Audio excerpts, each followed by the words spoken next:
అందరికీ నమస్కారం. మన ఇంటి మహాలక్ష్మికి స్వాగతం. ఇవాళ అత్యంత శక్తివంతమైన కాలభైరవాష్టమి. ఆ కాలభైరవ స్వామి జయంతి. కాలభైరవుడు సాక్షాత్తు శివుడి అంశ అండి. కాశీ అంటే వారణాసి క్షేత్రపాలకుడు.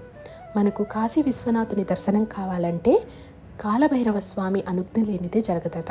అంతటి శక్తివంతమైన కాలభైరవుడికి ఈ కాలభైరవాష్టమి రోజు మనం కూష్మాండ దీపం అంటే గుమ్మడికాయతో దీపం పెట్టుకుంటాం. కాలభైరవుడిని ముఖ్యంగా ఎందుకు ప్రార్థిస్తారంటే పిలిస్తే వెంటనే పలికే దేవతల్లో మొదటగా హనుమ ఉంటే ఇంకొక రూపం కాలభైరవ స్వరూపం. అయితే కాలభైరవుడు మనకున్న భయాల నుంచి, అజ్ఞానం నుంచి, అహంకారం నుంచి రక్షణనిస్తాడండి. అలాగే కొంతమంది జీవితంలో బాగా పైకి ఎదిగే సమయంలో ఇతరుల దృష్టి వల్ల, నరదృష్టి వల్ల, ఇతరుల అసూయ వల్ల సడన్గా ఒక డౌన్ఫాల్ చూస్తారనమాట. అలాంటి వాళ్ళు, లేదా నాకు ఎప్పుడు ఏది మంచి జరగటం లేదు, ఎప్పుడు ఏదో దుష్టశక్తి నన్ను ఆపుతోంది మంచి చేయటానికి అనుకుంటున్నప్పుడు కాలభైరవ స్వామి అష్టకం చదువుకున్నా, కాలభైరవ స్వామి పూజ చేసుకున్నా చాలా వెంటనే మనకు ఫలితాలు లభిస్తాయన్నమాట. అయితే శంకరాచార్య విరచితమైన కాలభైరవాష్టకం చదువుకుంటూ ఈరోజు ఈ దీపం పెట్టుకోండి. ముందుగా చూపించినట్టు గుమ్మడికాయను 2 ముక్కలుగా చేసుకుని లోపలున్న గుజ్జునంతా తీసేసి చక్కగా పసుపు కుంకుమలు పెట్టుకుని ఇలా 3 వత్తులు కలిపి ఒక వత్తిగా పేని లోపల పెట్టుకోవాలండి. అలాగే కింద నించోటానికి మనం ఒక ప్లేట్, ఆకు లాంటిదన్నా ప్లేట్ లాంటిదన్నా పెట్టుకుని దాని మీద కాస్త కల్లుప్పు అంటే క్రిస్టల్ సాల్ట్ వేసుకుని దాని మీద నల్ల నువ్వులు చిలకరించుకొని దాని మీద గుమ్మడికాయ దీపం పెట్టుకుంటున్నాము.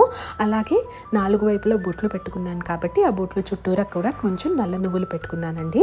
మనం ఈ దీపాన్ని నువ్వుల నూనెతోనే వెలిగించుకోవాలన్నమాట.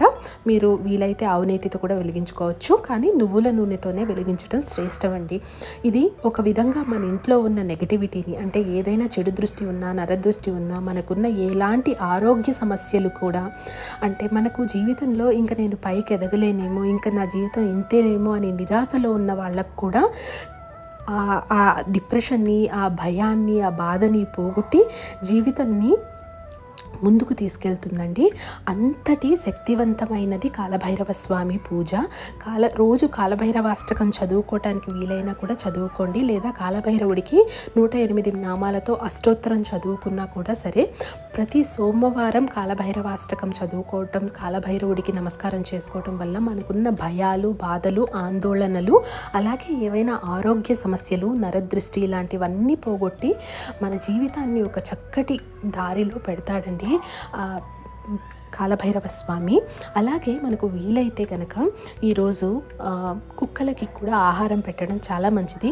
మనం రెగ్యులర్గా కూడా జీవితంలో ఏదైనా సడన్గా ఒక డౌన్ఫాల్ చూసినా, ఏదైనా ఆర్థిక సమస్యలు చూసినా మనం ఇలా వీధిలో ఉన్న ఆవులకు కానీ, కుక్కలకు కానీ, ఇలాంటి వాటికి, జంతువులకి, ఏదైనా మూగజీవాలకి ఆహారం పెట్టడం కూడా చాలా మంచిది.